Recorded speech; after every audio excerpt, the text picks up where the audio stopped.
तर लोकसभेमध्ये विरोधकांच्या 31 जागा आल्या तेव्हा सगळं चांगलं असं अजितदादांनी म्हटलं। लोकसभेच्या वेळी मतचोरी झाली नाही का?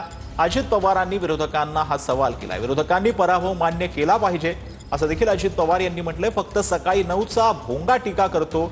अजित पवारांनी नाव न घेता संजय राऊतांवर ही टीका केली। लोकसभेचा निकाल महाराष्ट्रात 48 पैकी 31 जागा विरोधकांच्या निवडून आल्या।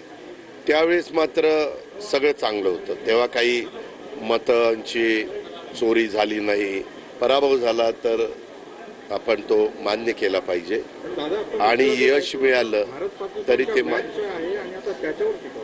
ते मान्य ना। मी तेच सांगतोय की कोण टीका करतं? एक व्यक्ती जो सकाळचा 9चा भोंगा आहे तो टीका करतो। काही ठिकाणी अतिवृष्टी होती, काही ठिकाणी माझ्या शेतकऱ्यांचे पिकं अडचणीत आलेली आहेत, त्यांची शेती अडचणीत आलेली आहे।